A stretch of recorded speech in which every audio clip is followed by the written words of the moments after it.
Hi, I'm Arnie Stralin with Northrop Grumman. On behalf of Northrop Grumman, and especially our Omega launch vehicle team, I want to welcome Major General Shaw and Brigadier General Schiess to our webinar today and thank them for the insights they're going to share with us. Both of these gentlemen are key leaders helping move our new Space Force forward.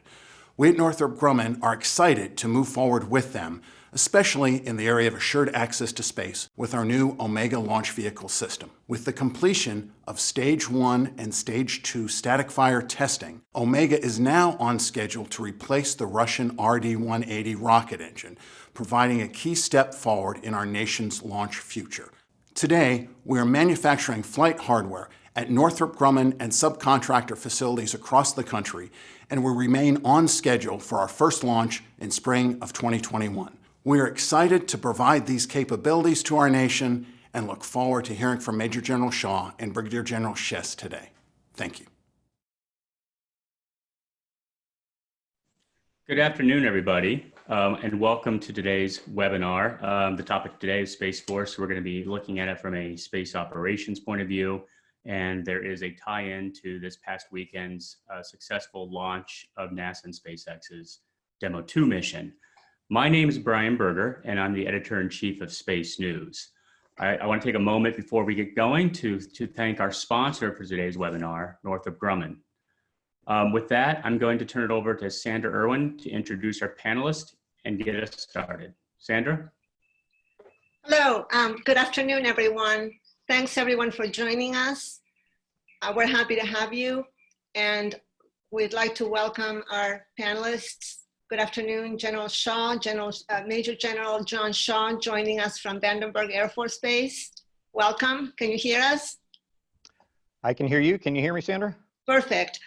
So Major General John Shaw is the commander of the Space Operations Command under the U.S. Space Force, and he's also the commander of the Combined Force Space Component under U.S. Space Command.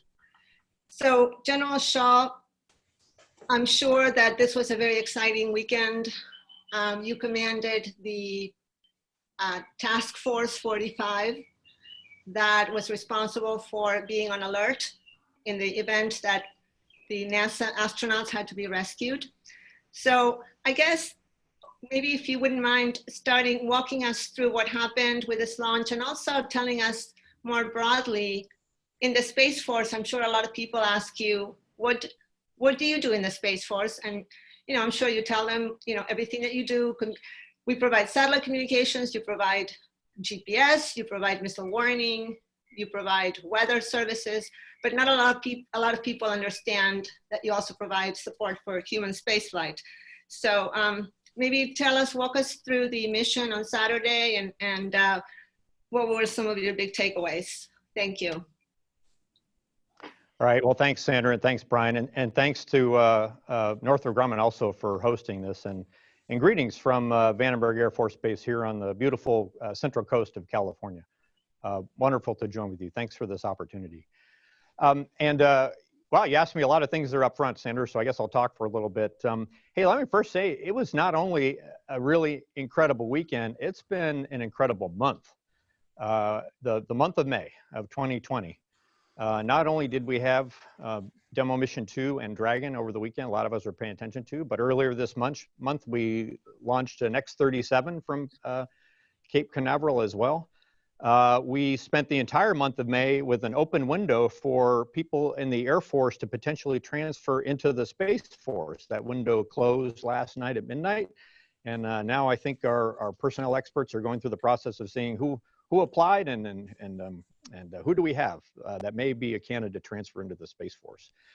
And then on top of that, we had 2 Space Force recruiting commercials in the month of May. I think they were kind of cool to watch. I thought they were interesting. And I'd point out that the Ops Center that shows up in both of those commercials is actually out here at Vandenberg Air Force Base. It's our Combined Space Operations Center, that new one that we're going to move into later this year. And then I couldn't finish by not acknowledging we also had the Netflix version of Space Force make its debut in May also. So quite a month. And so Brian, Sandra, I don't know how you're I think you need a special edition of SpaceNews just to capture all of those things. Definitely. But I need to also say, with all of that, we continued as a Space Force and U.S. Space Command with the expertise of our space professionals we have to continue to do space operations worldwide in the midst of the pandemic that is affecting all of us right now. And I'm most proud, perhaps, of that fact of what we were able to do in May of 2020. All right, so Sandra, first of all, let me clarify, the task force of, or the commander of Task Force 45 is actually Brigadier General Schiess. So I'll get to talk to you here in a minute. But I do think I'd like to set the stage and at the same time kind of address your question about responsibilities here at Vandenberg Air Force Base. So yes, the Dragon capsule launch, remarkable thing to watch. I had a front row seat here at the Combined Space Operations Center at Vandenberg. And we did have an important mission that we'll talk about through, I think, the lion's share of this webinar of our support to personnel recovery, potential personnel recovery scenarios for the astronauts. But I'd like to point out the Department of Defense has been supporting human spaceflight from the very beginning. 60 years ago, when we were first sending humans into space, the Department of Defense was supporting that. And we've done it through the entire history. And we're proud to support NASA in that regard. But what happened this past weekend is a change. It's marked a new era, not only for NASA, as we saw, but also for us in supporting them. And let me walk through why we have those, what those changes are from my perspective. First, organizationally, we're in a different place than we were during the shuttle era or during the Mercury, Gemini, and Apollo era. We have, and we should point back to, in 2019, two gargantuan events happened with regard to space organization for our nation. The first, on December 20th, was Space Force. And that's caught, I think, a lot of the attention in the media recently, and is standing up, again, it should, standing up a sixth branch of the United States military. But we should also not forget, on the 29th of August, we also stood up the United States Space Command. And actually, we re-stood it up. It was a back to the future. We had stood down the United States Space Command as a combatant command in 2002, and we stood it back up again last year. And that was a massive event. And so I think, so one way to look at this is, if George Lucas were to do a documentary of these key events that happened in 2019, he'd probably title it The Rise of Space Force and the Return of U.S. Space Command. Two big things that happened in 2019. So why does that matter for us? U.S. Space Command inherited what were U.S. Strategic Command's responsibilities for support to manned spaceflight. General Raymond, in his hat as the commander of the United States Space Command, is assigned the duties by the Unified Command Plan. That's the command plan that comes down to us from the president. He was assigned the duties as the manager of DoD support to human spaceflight. And in my role as a component commander, so I'm an operational level commander within United States Space Command as the Combined Force Space Component Command commander. At the operational level, those duties follow me operationally to command and control all of the forces and capabilities and events that might surround a possible support, an event that needing support to human spaceflight. And so that's my role in that regard, Sandra, as you asked. I also have other roles we can talk about a little bit later, because I don't want to lose focus on this and get to General Schiess and Lieutenant Colonel Thompson. But in that same role, I'm responsible for the global integration of space capabilities into warfighting and other national security needs around the globe in an operational context in my role there.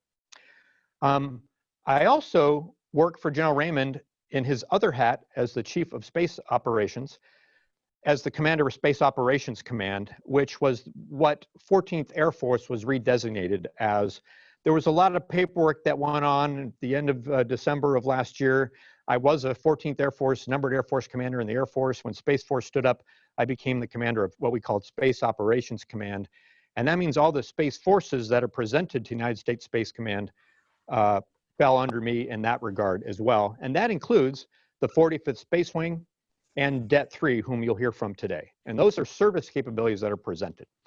So I have, again, a great front row seat in being able to wear both hats here in this job that I have here at Vandenberg Air Force Base. So organizationally, with those roles, with support to human spaceflight here at Vandenberg, operationally, that involves a lot more than just the personal recovery mission that you hear about in a moment.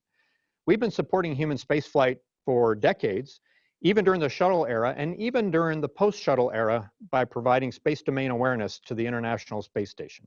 So if there's a piece of debris on orbit that might be coming close to the International Space Station, our space surveillance network that works for me in my joint hat will detect that, and we will notify NASA, and occasionally they will make a decision to make an adjustment to the orbit of the International Space Station to support that. So we've been doing that for a long time.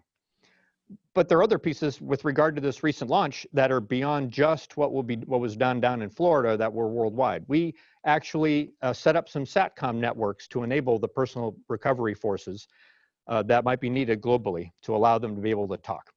And that's something else that we had to do. There's also an international partnership to this. We were in touch with other space operations centers among our allies, letting them know what was going on. And in a particular case, I'd like to thank the United Kingdom. They helped us with some of our space domain awareness analysis to make sure we had a good window for a safe launch and a trajectory for Dragon to make it to the International Space Station. So it's a big team effort, and the nerve center for that was right here at the Combined Space Operations Center. So that's organizationally how we're aligned and how it's kind of different than it has been in the past. A second way that this is different, last weekend was different for us, is the methodology. It's true, we've been saying, first time that we've returned to space from American soil since 2011, the shuttle era. But we're not using shuttle, we're using a capsule again. So we really have to go back to 1975 to remember when we were last supporting capsule for personal recovery operations. And that's a whole different profile in terms of mission planning and contingency scenarios than the shuttle. Shuttle had the ability to maneuver and possibly land at an airfield. That required a certain amount of support. A capsule doesn't have that maneuverability, but it has the possibility of landing just about anywhere, and it can land just about anywhere. That means our ability to support that, as I think General Schiess and Colonel Thompson will talk to you about, has to be able to cover that total footprint, and that's different. So we had to go back, a little back to the future and back to the capsule era. Another thing that's a little bit different is in the early age of human spaceflight, we supported kind of 3 capsules in a serial fashion, right? We had Mercury, we had Gemini, and then we had Apollo. And the recovery forces, learned how to recover one capsule, then they could learn how to recover the other. And once we got to Apollo in the mid-60s, right up until 1975, that was the capsule they focused on. Lieutenant Colonel Thompson's team right now has to focus on training for 3 capsules simultaneously. They trained for the Dragon capsule that we saw launch this past weekend. They've also been training for possible recovery of the Starliner capsule being provided by Boeing. And they are also training for possible recovery of the Orion capsule that NASA is developing. So we put a lot on their plate to get ready and train and tactics and techniques to potentially recover astronauts from any 3 of those capsules, and they're all different to some degree. And then I'll go one more thing that's different that puts us in a new era for support to human spaceflight is technology is different. It's different than it was in 2011 and much, much different than it was in 1975. We have GPS today. We didn't have that in 1975. That can aid in our recovery.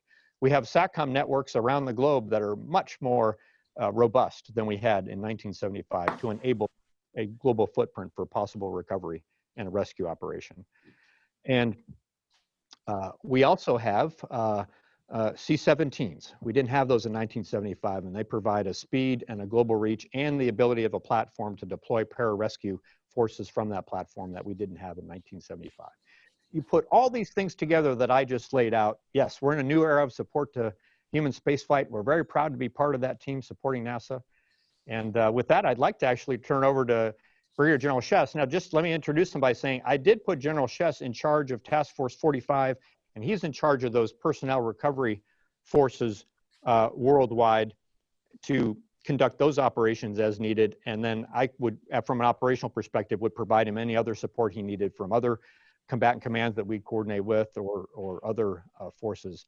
But he was at the tip of the spear, and even more so Lieutenant Colonel Thompson. So I'd like to turn it over to them to talk a little bit more about this operation. Thank you so much for that overview, General Shaw. And of course, Brigadier General Doug Schiess, he's the commander of the 45th Space Wing, commander of the Eastern Range, commander of Task Force 45. So welcome from Patrick Air Force Base. Thank you for joining us. And please walk us through the mission on Saturday? How did it go? And at what point did you know that things were going well and you just didn't need to do anything else? Well, hey, Sandra, great to see you again. And thanks for allowing us to be here. General Shaw, thanks for allowing Michael and I to be a part of this. And so this, as General Shaw said, May has been an incredible month with the launch of Space Force 7 and our X-37. And then the last couple of weeks, well, actually years preparing for this next launch, but the last couple of weeks of preparing for this specifically. And it's interesting being the commander of the 45th Space Wing, director of the Eastern Range, and commander of Task Force 45. We had a lot of different roles on Wednesday and then on Saturday. And first off, we had our normal launch roles that we do, providing what we like to say is public safety and resource protection. So we were responsible for that. My vice commander, Colonel Brandy Walton, was the launch decision authority for this. And on Wednesday, it was our weather folks that had to say that the weather just wasn't right for that launch. But on Saturday, the weather cooperated, and the best weather forecasters in the world were able to provide us the information we needed to be able to make the right decisions. And then, of course, we also have mission assurance. And so we were right there alongside with our SpaceX partners and NASA to be able to make sure that the mission was going. On the launch side, it actually happened to be a pretty busy count at the end. We had weather issues that we were waiting for, and weather didn't really clear till about 30 minutes prior. And then unusual for the Eastern Range, we actually had some range issues right at the end, and the incredible folks that worked the instrumentation were able to fix those to make sure that we had a green range. And then we were working some issues with SpaceX just to make sure we had all the right data. So busy launch, but once we got about 4 minutes to go, I knew we were going to be good. And then my activity really was focused on Task Force 45, where the men and women of Detachment 3 and airmen across the Air Force came together, and across the world, actually. We had forces here at Patrick Air Force Base and forces in Charleston and Hawaii that were ready to do what they needed to do if the astronauts got into trouble. And so we were prepared. The team's been preparing for 5 years. Det 3's been preparing for 5 years for this day. And they've had a long history, Detachment 3 and the Human Space Flight Support Office. We've been doing the Soyuz mission as well, making sure that we were prepared to help out the astronauts if there was an issue during the Soyuz takeoff and landing. So this team they're a bunch of rescue experts, and they do an incredible job. And I'll let Michael Thompson, when you go to him, talk about what they're doing. But I can't just say anymore how proud I am of the men and women of both 45th Space Wing, Detachment 3, and the Task Force 45 for the efforts that we did over the last couple of weeks, and specifically this weekend, all the way up to docking and then watching our two astronauts, Bob and Doug, go through the hatch into the International Space Station. Pretty cool event for me, and I know for everybody else that's here at Patrick Air Force Base and Cape Canaveral Air Force Station. And of course, we don't know exactly when they're coming back, but will you have to deploy an operation when they return? Yeah, so we're on the hook to be ready for when they come back down. And Michael Thompson, Lieutenant Colonel Thompson, can talk to you a little bit more about the details of that. But yes, we have to be prepared as they, deorbit back down, and hopefully everything works out, and SpaceX can, get the capsule themselves. But again, if there was an anomaly, our team has to be prepared to be able to execute that rescue. Great.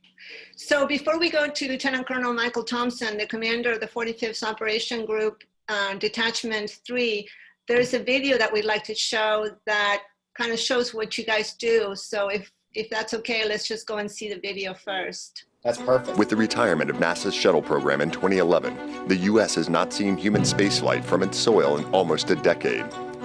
The airmen of the 45th Operations Group, Detachment 3, have stayed mission ready and have been here since the beginnings of human spaceflight. From Mercury Redstone rockets to the launch vehicles of today, they oversee postured launch rescue forces for all manned spaceflight operations, ensuring the safety of our nation's astronauts.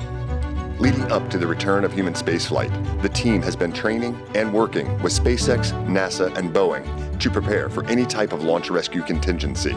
This training allows our team to work with and demonstrate to current and future mission partners and our nation our continued ability to ensure that an astronaut's worst day is not their last day.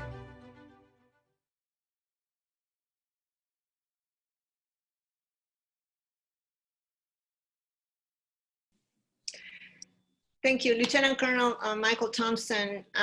So have you been training the teams for the whole 5 years? How long have you been doing it? And what are some of the highlights for you? Thanks, Sandra. Let me start out with that. That was a great video. Appreciate putting that together and showing that, because it does a great job of showing what the team is going to do on that day if they're called upon. So I've been here for just over 2 years now. I've been the commander here. Came from an operational unit. I'm a HC-130 pilot by trade. So the last 2 years have really been kind of the fourth quarter, getting ready for this. We've been working with Boeing and SpaceX, especially SpaceX over the last year, as we finalize and put the finishing touches on these TTPs for this rescue scenario. The organization here, we're pretty small. We're only about 30 personnel here at the DET. So the work we've done over the last couple of years has been with that small core. When we get ready to execute the mission, Task Force 45 stands up. We grow to about 150 people to execute this mission. In contrast, in the Apollo era, the late Apollo stage was almost 6,000 personnel. They had 24 aircraft and 7 Navy vessels that were used to execute this mission. Today, we posture, like I said, 150 members, a total of 8 aircraft in 3 different locations. So we've got folks that posture here at Patrick, Joint Base Charleston, and Joint Base Pearl Harbor Hickam to execute the mission. So over the last couple of years, we've been putting those plans together. We went through this last weekend. It went exactly as we had planned. Where we were on alert. General Schiess talked about the countdown, some of the last minute range instrument that went through. And then once those 9 Merlin engines fired up, that's really when our mission began. So we were on the hook 3 hours prior to that for some medevac support. But once the rocket lifted off, that was really when our team got into their heightened alert posture and was ready to respond. It's really exciting, to see that. The team of professionals here is some of the best. When we talk about combat search and rescue professionals worldwide, these are the men and women that we look to.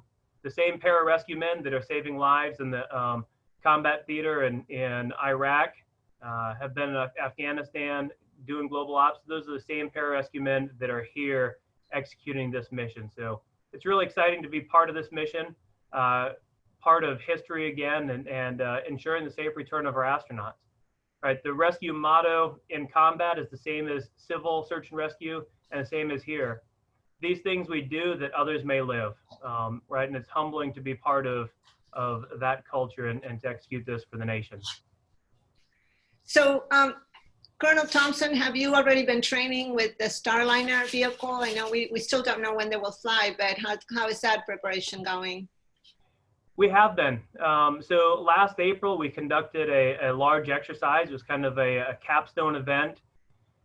We had the the Starliner. We called it BP3. It's a test article. They brought it out here into the open ocean, and we conducted a full training profile with the Starliner.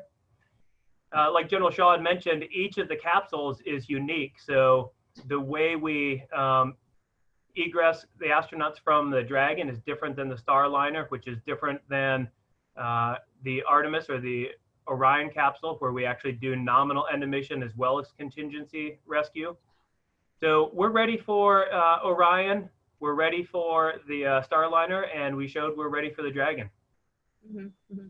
And just so that people know, I mean, your task force, or not a task force, but your unit is actually very small. So when you train, do you just train with the same people, or do you always bring different people? Yeah, it's a great question. Internally, we're 30 people, and that includes active duty Air Force, 1 Navy member, government civilians, contract team, and then reservists that come on. So when we get ready to do a training event, we have to get orders through U.S. Space Command to task pararescue men and aircraft to come to Patrick We coordinate all of that. We put together the profile and the training. And then my small core of cadre here train them to do the mission. And then we go out and execute that training event or that validation event here at Patrick. And when you train, when we have launches with astronauts from Russia, do you also train for that, for those missions? We do. So specifically for the Soyuz mission, we have a task to support air medical evacuation on a landing of the Soyuz mission. So every time the Soyuz comes back, we posture a small team over in Germany, and they organize the medical team and the C-17 from Germany in case we were to need to support that. When we have partner nations that fly on our commercial programs, because we will have partners flying on the Dragon and Starliner. In fact, there'll be a Japanese astronaut on the Crew 1. We'll train with those astronauts and we'll be prepared to support them on our capsule, just like the Russians were to support us, like they did for Colonel Nick Hague when they had their ascent abort in 2018. Great. Thank you so much. So I know Brian has been picking up a lot of questions from the audience, but I wanted to ask, before we go to Brian, I'd like to ask Major General Shaw, all this looks, I mean, it all sounds very exciting as far as all the changes happening in human spaceflight and how the Space Force will be able to support different missions. A lot of people, since we announced this event, a lot of people have asked me, I said, well, what's going to happen when we have more commercial human spaceflight? What's going to happen when we have space tourism? Do you see the Space Force picking up any new roles in supporting the broader commercial spaceflight community? So Sandra, I think we'll have to wait and see what happens as that evolves and how the government chooses to regulate that. I think I can safely say that our need to continue good space domain awareness will ever increase as there's more and more human activity, whether it's NASA or it's commercial tourism. And I think as we continue forward in many years as humans go into space, there will be a need to prepare for rescue. And someone's going to have to do that. And it's very likely, I think the Department of Defense will be some part of that broader team in its support to human spaceflight role. Yeah, I mean, you mentioned the Space Force commercials that they just rolled out the last few weeks, and you said they were interesting. We see a lot of human spaceflight on those commercials, so it sounds like maybe the message coming out of the Space Force is that they want people to see some connection between the Space Force and human spaceflight, even though you guys don't fly to space. And is that reasonable to say that? So let's be, yeah. So the United States Space Force is not going to be sending humans into space for national security purposes anytime soon. Right. Maybe a long time from now we'll be doing that, but not anytime soon. We will be supporting any humans that go into space for exploration in the way that was described here already today. We will absolutely be doing that. I think any images that you see in those commercials are meant to invoke an event horizon that transcends any of the boundaries we're dealing with today to really inspire a next generation. Great. Okay, so Brian, do you have any audience questions for any of the panelists? Yes, I do. I've got a couple of good ones. And one just really kind of builds off of what General Shaw was just talking about maybe in the far future, Space Force could deploy operators into space. The question is, what role, if any, does Space Operations Command have for Schiess lunar space and future lunar operations? And that's for General Shaw. Sure, Brian. Well, first of all, as NASA continues with this Artemis project to bring humans into the lunar sphere, the need for space domain awareness in the lunar sphere will remain. The same way that there's been need for space domain awareness in low Earth orbit for protection of the International Space Station, that will be necessary in the lunar environment too. And I expect that Department of Defense will, to some degree, assist with that space domain awareness. I also think that missions that are either, whether they're scientific or civil or national security related, are going to extend beyond the geosynchronous sphere within the next couple decades. And so there will be, again, a focus from the Department of Defense on operations that extend out to that range. Thank you. Another audience question we have is probably best directed to General Schiess. Since SpaceX and Boeing, since these launches are commercial launches and not NASA or DoD launches, how are SpaceX and Boeing paying the Space Operations Command for your rescue support? And how much do you charge for a launch and for a reentry landing?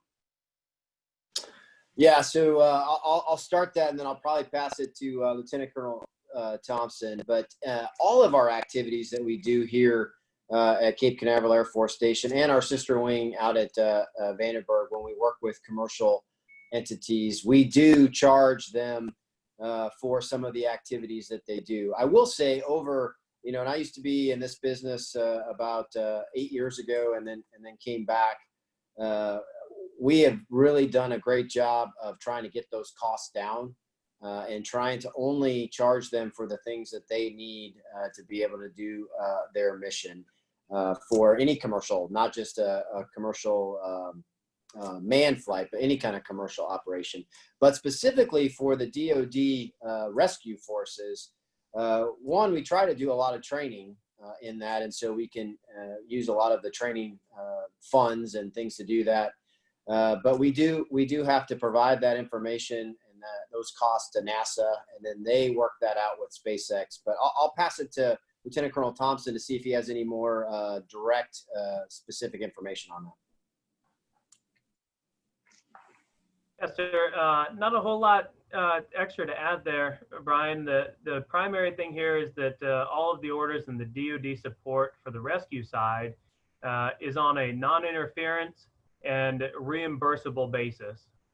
So all of the flight hours, the TDY costs, all of the things that are specifically and directly associated with supporting this commercial crew program are funded directly through NASA, right? So it is reimbursable. We provide those costs back to NASA. In fact, NASA has a budget that they provide us that we manage, right? So all of the specific rescue equipment is NASA funded, right? We maintain it, we take care of it, we employ it, but that is all NASA funded as part of that commercial crew program.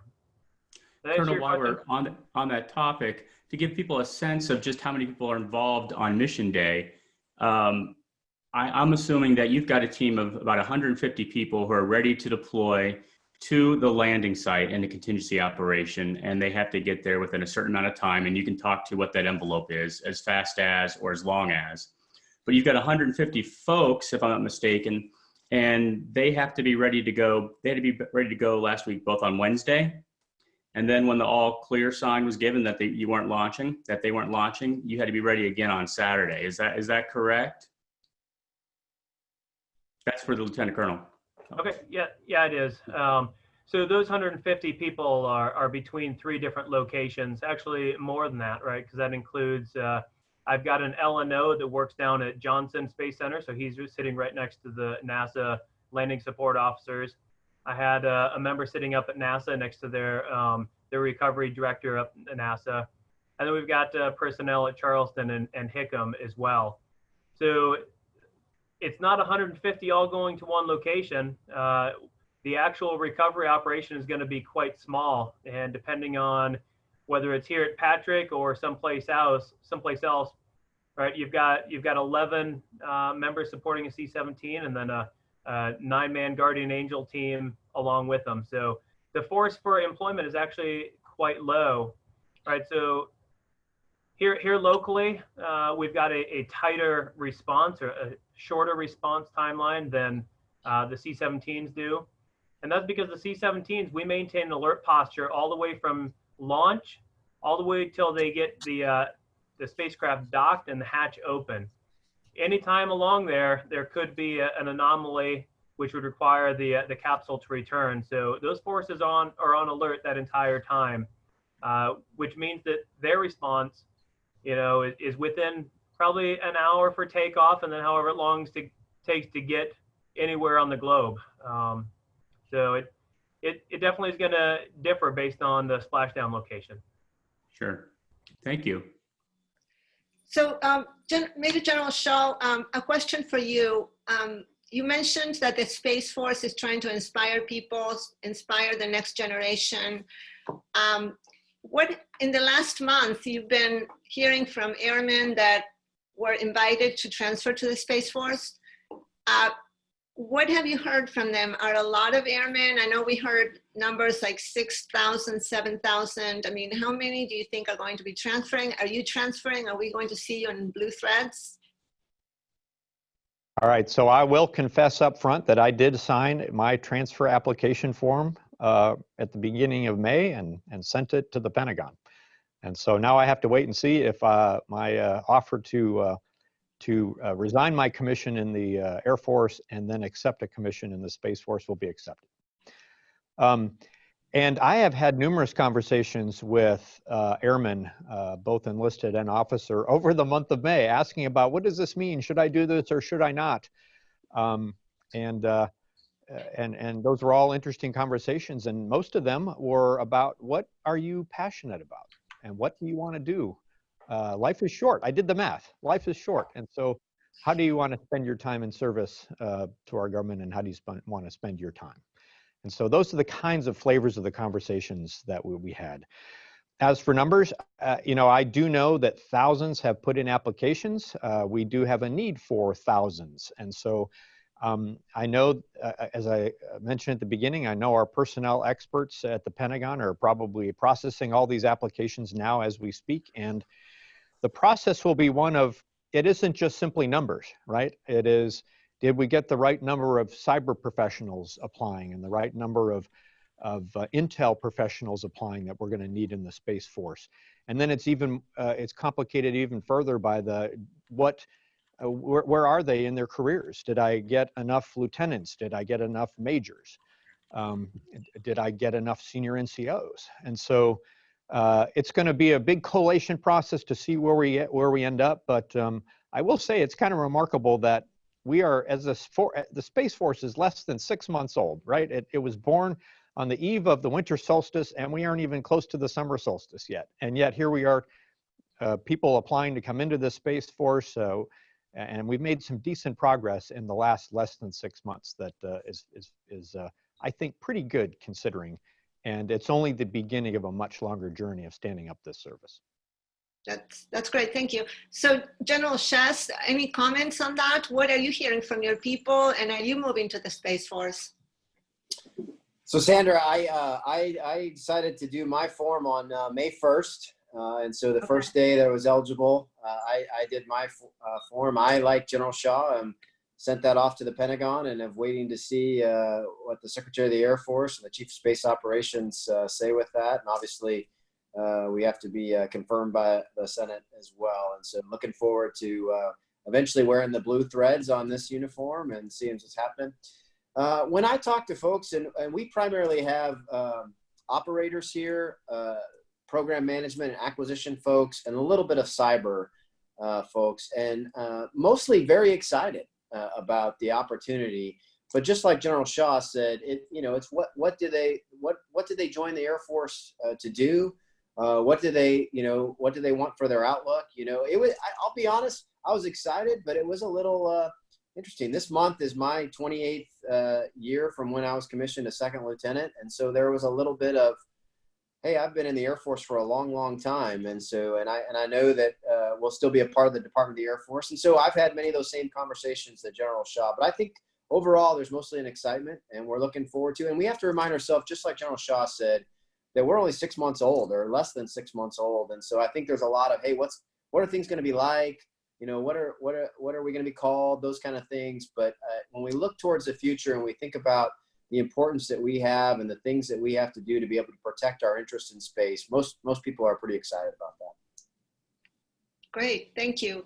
Brian, you got any more questions? Absolutely, there's quite a few questions here. Let's find a good one for everybody.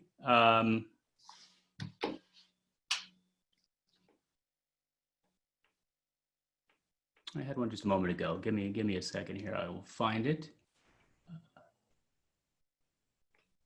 It was about LEO space control. Here we go. So this one's for Major General Shaw. Could you describe briefly what U.S. Space Force is and will be doing with respect to space traffic control, especially in view of the large number of LEO satellites that will be on orbit over the next 5 to 10 years? Yeah, no, that's a very good question. And so, so first of all, the Space Force and U.S. Space Command continue to perform the mission of tracking what is going on in all orbital regimes and analyzing for possible collisions that could happen. We call them conjunctions, when two objects might come close to one another, and notifying any owners or operators of either of those objects in a potential collision that it may happen. And in many cases, operators choose to make a small maneuver to decrease the odds that such a collision would happen. That continues to be something we do. The president did sign a space policy directive last year that tries to that vectors that mission toward the Department of Commerce, and we are working with the Department of Commerce. We have Department of Commerce partners here at Vandenberg Air Force Base watching what we do to try to make that transition in the longer term. As someone who's focused on space warfighting in my job, I look forward to the opportunity to move space traffic management to the Department of Commerce so we can push our focus on looking for possible threats in space and things that are out of the norm, and let Department of Commerce work space traffic management. I think it's good for me to point out that we have had multiple launches in the last year of these proliferated low Earth orbit constellations, SpaceX most notably, but also OneWeb. And the first of those launches, when you had 60 satellites at a time and you're tracking them, was kind of a challenge for our folks. They'd never, had to do that not on a routine basis. But we have since, as these number of launches have progressed, we've gotten better and better at quickly cataloging those objects and watching them as they move from their initial deployment orbits into their final orbital positions as part of their constellation of service. So we've learned a lot. It continues to be a challenge. We'll continue to learn, and we've only seen the beginning of proliferated low Earth orbit, and we are working with the Department of Commerce to ultimately hand that mission to them. Thank you very much. Sandra, do you want another audience question, or? Well, I wanted to ask really quickly, Major General Shaw, since you were talking about space warfighting, General Raymond has put out some warnings to the Russians about their missile launches, and they're being viewed as threats to US satellites. And so what is the posture now that in the Space Force as far as identifying what are hostile attacks, what are potentially just routine operations? How is your approach as far as trying to understand what threats do you really face and what do you have to prepare for? So for many years now, we've been pointing out examples of where space is contested and where potential adversaries are developing capabilities that are targeting ours or our allies' space capabilities. And I think all of these events and the recent ones you're referring to that General Raymond talked about back in April all point to the fact that this is why we have why we did what we did in 2019, why we stood up a separate combatant command responsible for the space area of responsibility, and why we have now a separate service in our military, the U.S. Space Force, is because this is the new reality that space is no longer a benign domain. It is a warfighting domain like all of the others, and we are organizing ourselves for that reality. Okay, great, thank you. Go ahead, Brian, with your next question. Sure. Major General Shaw, in 2002, you co-authored a paper with Pete Warden called With or Space Power that advocated that DoD should have the mission of planetary defense. A member of the audience asked, what should the Space Force and U.S. Spacecom, what should their roles be in planetary defense? And I guess for the benefit of our audience, you might just a quick explanation of what planetary defense is. So planetary defense, as we talk about it in the space community today, refers to defense of the planet against asteroids, natural threats that are beyond Earth orbit, that are near Earth orbiting objects that could potentially collide with the Earth with calamitous results. That's what we define as planetary defense. And the NASA actually has an office, I think it's called the Office of Planetary Defense and the Chief of Planetary Defense within NASA. And they've had most of that focus from a United States government perspective with some mandates that have been given them over the years to catalog within a certain amount of time, all the possible threats statistically within our solar system to the planet. That's what planetary defense is. Major Shaw, when he wrote those pieces back in 2002, what he was focused on was, hey, this sounds like it's probably a mission for the Department of Defense at some point, since it is about planetary defense. And I think that was well before the NASA set up their office for planetary defense.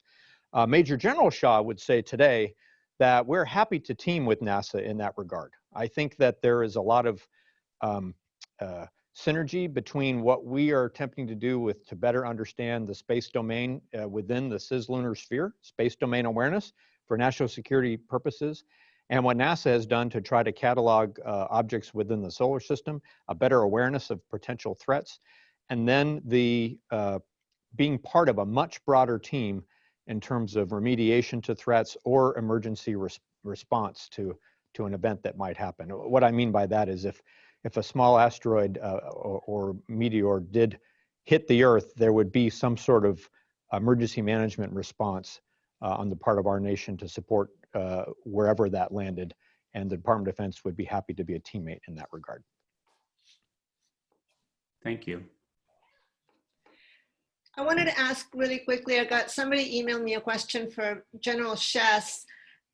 We see how you've been supporting launches during this pandemic, and you have spoken with us multiple times about how you're doing social distancing on base and for launches with lean crews.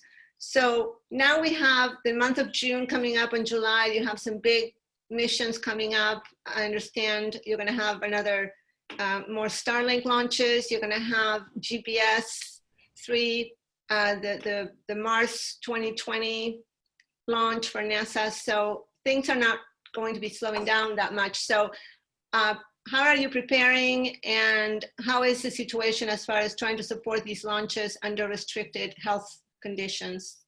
Thank you. No, thanks, Sandra. And as we've talked about before, one of the great things is with the bringing on of automated flight safety systems, that has allowed us to make our crews much smaller. Now, obviously not all of our rockets have AFSS yet, and so we still have to have those larger. But even within that, innovation across the Eastern Range and our partners in the Western Range has been going on for several years now. And we found ways to get to be less people. And so what that has done is allowed us to have physical distancing within our operations centers. And we're wearing face coverings in some of our operations centers where there really isn't a lot of room. We're taking temperatures, asking health questions before they go in. And so we're going to continue to do that. Last Saturday's launch was our 11th of the year. And as we've talked about before, our 90-day calendar is kind of our, what's happening for sure. And then we have our 12-month calendar. And so for the rest of the year, we have 31 launches on the rest of the calendar. So that would be 42 launches for 2020. And 6 of those launches are national security space payloads. And then several, as you mentioned, with the Mars 2020 with NASA. And then we'll have the Crew 1 mission with SpaceX. We'll also look forward to another operational test with Boeing and ULA for the Starliner. So lots of great launches coming up over the next few months. June is going to be busy. There's no rest for the weary. We have a Starlink launch on Wednesday night. And then a couple weeks later, we'll have another Starlink launch. And then we're posturing towards the GPS launch at the end of the month. So 3 launches on the schedule right now for July. And then obviously our big Mars 2020. And then we have our our Delta IV Heavy in August, carrying an NRO payload. So we continue to do everything. We evaluate. I have at least 2 times a week, sometimes 3 times a week. I meet with our public health officials. We look at how Brevard County locally here, how the state of Florida is doing, and we continue to make decisions to make sure that our force is healthy. That's one of the things we had to tell folks is it's not just keeping our force healthy, it's making sure that we can keep our force healthy and do our mission. And I think we've done a pretty good job. And that's because the men and women of the 45th Space Wing have been doing what they need to do with personal hygiene, staying safe, staying at home when they can. And so they've done a really good job, and we'll continue to do that as we go through this pandemic. Thank you. General Shaw, I mean, the Space Wings are such historic organizations. There's been some chatter that the Space Force is going to change the name, that they will not be called Wings anymore. Is that true? So that is something that's being looked at by the leadership of the Space Force and the Department of the Air Force, and no final decision's been made on that yet. So we will see. This, by the way, this is in the context of a much broader cultural question about the Space Force and how much of its culture is derived from its heritage coming out of the Air Force, and how much independent culture does it need to kind of strike out on for its own. So this comes up, it's not just the names of units, it's what will the names of the ranks be called within the Space Force, what will we actually call members of the Space Force. These are all things that will happen over time. Okay. We're running into the last few minutes. Brian, do you have any more audience questions? Well, there's a lot of audience questions, and one I think that people would be very disappointed if I didn't ask concerns the Netflix series Space Force. Before I ask that question, quick show of hands of anybody who's seen at least one episode of the series. Okay, good. So this question works then. So let's just start at the top and go on down the line. I guess brief answers here, since we're kind of coming up on the top of the hour. Are there any aspects of the Netflix series Space Force that are a good representation of how things actually happen in Space Force? So I guess I'll go first. Hey, I did catch 2 episodes of that over the weekend. That's a binge for me, by the way, 2 in a row. Yeah, I thought the show had some funny moments. But I have to say there were some parts that had me concerned that the science of the show really fell short on a couple of places too. And I'm a fan of I believe that the show The Big Bang Theory did last as long as was popular as it was because the science in it was real, and it treated its audience like with a little bit of a high level education there. So Space Force, I think, could be a lot better if it got its science right. And so I'm telling Steve Carell, Greg Daniels, get your astronautics right. And if you want to come here to Vandenberg Air Force Base, we can show you some rockets, and we can show you the people that run the real Space Force and how they do their jobs.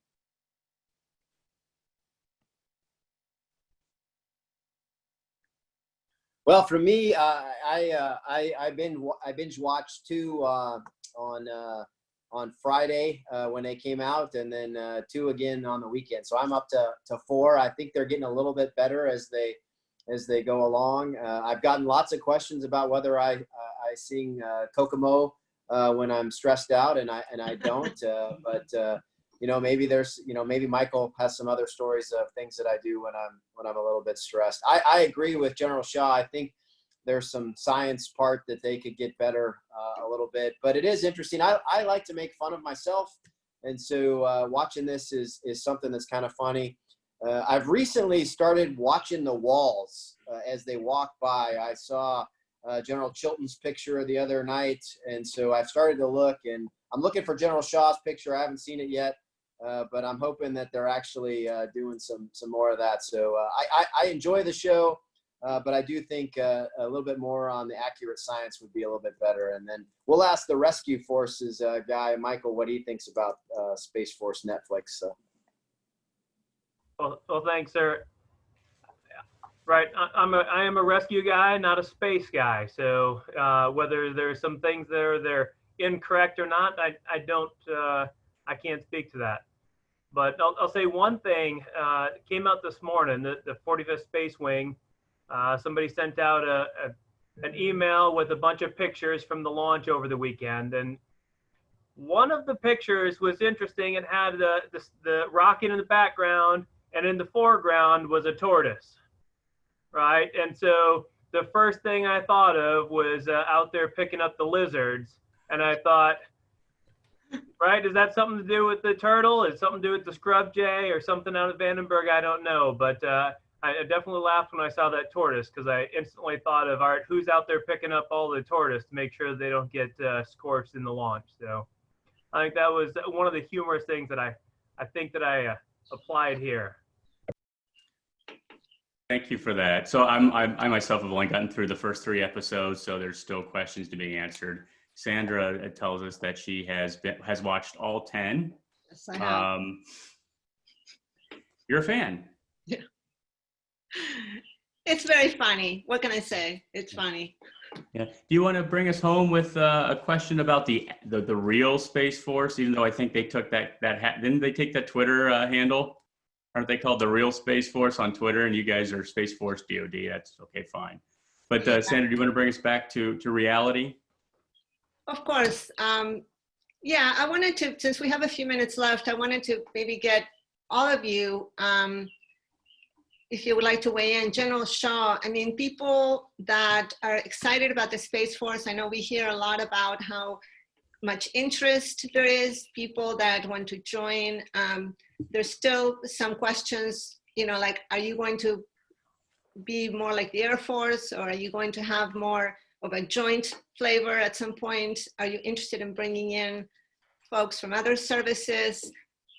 What is your thinking? I know it's only been 6 months, and you know these things take time, but what is your thinking about how the Space Force is going to develop its own culture and stand out as an independent service, not just as a spin-off from the Air Force? Your thoughts on that?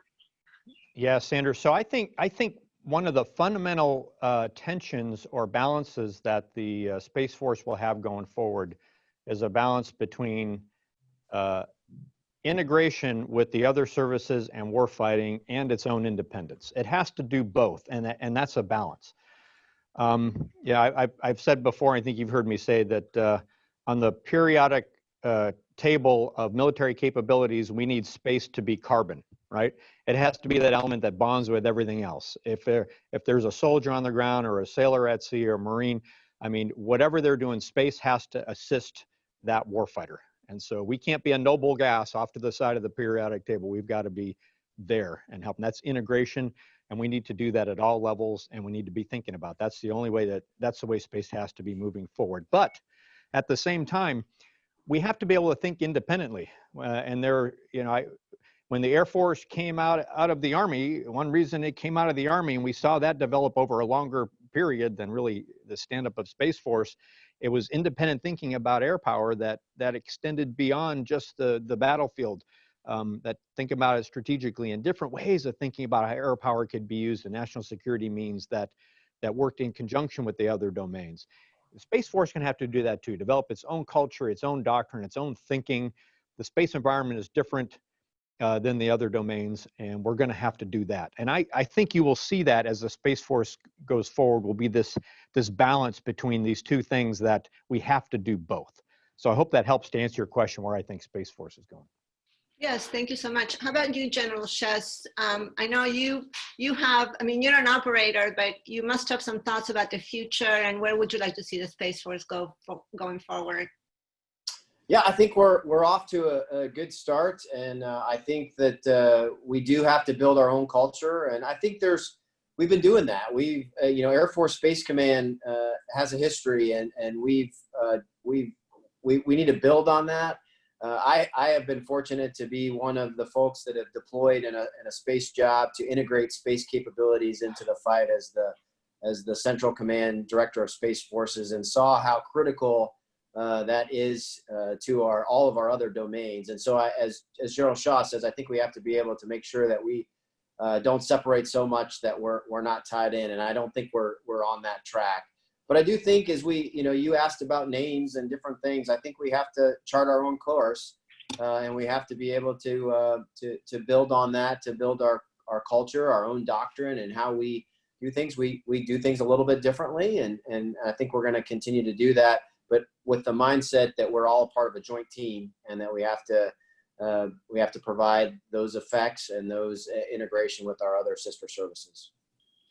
Thank you so much. And thank you, Major General Shaw, General Schiess, Colonel Thompson. Thank you so much for your time and for giving us all this education about what you guys are doing. It's been fascinating to hear all of this. So thank you again. And please, let's maybe do this again sometime. Thanks, Brian. Thank you, Thanks, Sandra, everybody. Brian. And thank you, Sandra, for moderating a very fun and interesting and engaging conversation today. I also want to thank one more time our sponsor for today's webinar, Northrop Grumman. And before you all sign off, if you haven't already signed up for this Thursday's webinar, Sandra and I will be talking with Colonel Eric Felt, who is the director of the Air Force Research Laboratory Space Vehicles Directorate. This is a center of excellence for space technology. We're going to be talking space technology with him, as well as a principal investigator from the Naval Research Laboratory, who has a payload on the X-37B that we talked about earlier in today's webinar. So if you're interested in space technology, maybe a little bit about how AFRL Space Vehicles Directorate, I should say, is going to fit into Space Force. You won't want to miss that webinar. You can sign up on our website. For anybody who missed this, we will have a recording posted to our website this afternoon. Once again, on behalf of Space News, thank you very much for joining us today. We look forward to seeing you back here soon. Take care. Thank you.